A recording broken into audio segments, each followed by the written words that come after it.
క్యాస్టిటు రెండు చూపించి అధికారులకు వచ్చింది. ఒకసారి మనం లైవ్ లో విజువల్ చూడొచ్చు. బండి సంజయ్ కౌంటింగ్ సెంటర్ కు చేరుకున్నారు. ప్రస్తుతం బండి సంజయ్ ని బీజేపీ కార్యకర్తలు ఆయన్ని తమ భుజాల మీద కెత్తుకొని ప్రస్తుతం ఆయన్ని అభినందిస్తూ ఉన్నారు.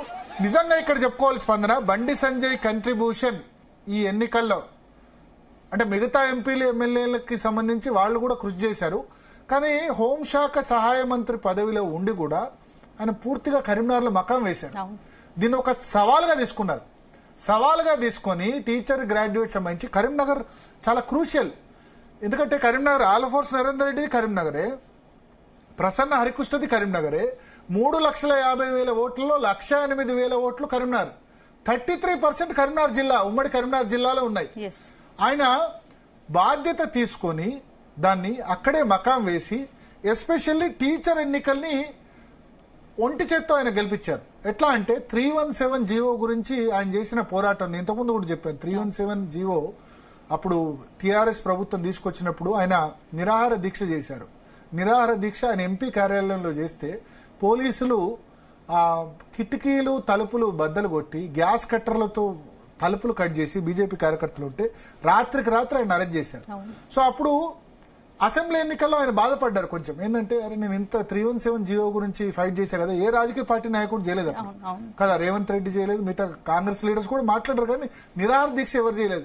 ఇంత చేసినా నాకు ఎందుకు రిజల్ట్ రాలేదు అనుకున్నారు. ఆ రిజల్ట్ ఇప్పుడు టీచర్ ఎన్నికల్లో కనిపించింది. గ్రాడ్యుయేట్ ఎన్నికల్లో కూడా కరీంనగర్ లో, ఎందుకంటే ఆల్ఫోర్స్ నరేందర్ రెడ్డి ఇన్ఫ్లుయెన్స్ చాలా ఎక్కువ. కరీంనగర్ లో చాలా ఎడ్యుకేషనల్ ఇన్స్టిట్యూషన్స్, ఉపాధ్యాయులు, ఆయన దగ్గర చదువుకునే స్టూడెంట్స్ చాలా మంది ఉన్నారు, టీచర్స్ ఉన్నారు, అంత ఖర్చు పెట్టారు. అయినా సరే కరీంనగర్ లో ఎక్కడా ఓట్లు తగ్గకుండా అంజిరెడ్డికి చూసుకున్నారు.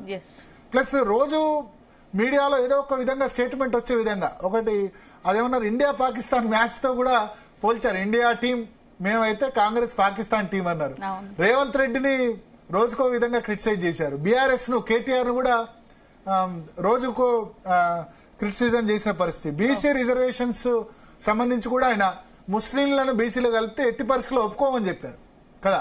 బీసీకి సంబంధించి బీజేపీ స్టాండ్ ఏందన్నప్పుడు ముస్లింలను కలిపితే మేము ఒప్పుకోమని చెప్పారు. సో రకరకాలుగా రోజుకొక విధంగా ఆయన స్ట్రాటజీ చేసుకొని ప్రతిరోజు దీని గురించి మీడియాలో ఉండే విధంగా చూసుకొని రోజు బండి సంజయ్ మీడియాలో టాప్ హెడ్లైన్ లో నిలిచారు. తద్వారా బీజేపీ ఓటును పోలరైజ్ చేయగలిగారు. ఇక్కడ బీజేపీ ఓటు ఏ విధంగా పోలరైజ్ అవుతుంది? హిందూ ఓటు పోలరైజ్ కావాలి.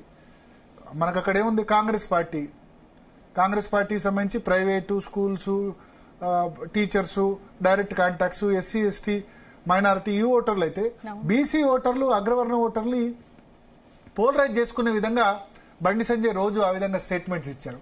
టీచర్స్ మల్క కొమరయ్య ఇక్కడ నుంచి పోటీ చేయడం అది కూడా కలిసి వచ్చింది. ఎందుకంటే 50% పైన మల్క కొమరయ్యకు ఓట్స్ పడ్డాయి. సో ఇవన్నీ కూడా ఫ్యాక్టర్స్ అయ్యాయి. ఈ విజయంలో ప్రధాన క్రెడిట్ కిషన్ రెడ్డికి దక్కుతుంది, బండి సంజయ్ కూడా దక్కుతుంది. కిషన్ రెడ్డి ప్రచారం చేశారు, సరే ఆయన బిజీలో ఆయన ఉన్నారు. బట్ కరీంనగర్ లో ఉండి, హెడ్ క్వార్టర్ లో ఉండి ఈ ఎన్నికను పూర్తిగా పర్యవేక్షించి 2 ఎన్నికల్ని మినిట్ టు మినిట్ మానిటర్ చేసి 317 జీవో గురించి అయినా, లేకపోతే నేను చెప్పినట్టు ఇండియా పాకిస్తాన్ కంపారిజన్ అయినా, బీసీ రిజర్వేషన్స్ అయినా, రేవంత్ రెడ్డికి సంబంధించిన విమర్శలైనా, అంటే కొంత ఒకటి ఏంటంటే బండి సంజయ్ ఎక్కువ రేవంత్ రెడ్డిని తిట్టట్లేదు, బీఆర్ఎస్ ని ఎక్కువ టార్గెట్ చేస్తున్నారన్నారు. మొన్నటి వరకు చేశారు. బట్ ఇప్పుడు కాంగ్రెస్ పార్టీ ప్రధాన శత్రువు కాబట్టి రోజు ఆయన కూడా కాంగ్రెస్ పార్టీని తిట్టడం స్టార్ట్ చేశారు. అదంతా కూడా పర్ఫెక్ట్ గా వర్కౌట్ అయింది. సో క్రెడిట్ డెఫినెట్లీ ఈ గెలుపులో పెద్ద క్రెడిట్ బండి సంజయ్ కూడా మనం ఇవ్వాల్సి ఉంటుంది. స్పందన. రైట్ భరత్, ఇక నెక్స్ట్ టాపిక్ లోకి వెళ్లే ముందు ఒక షార్ట్ బ్రేక్.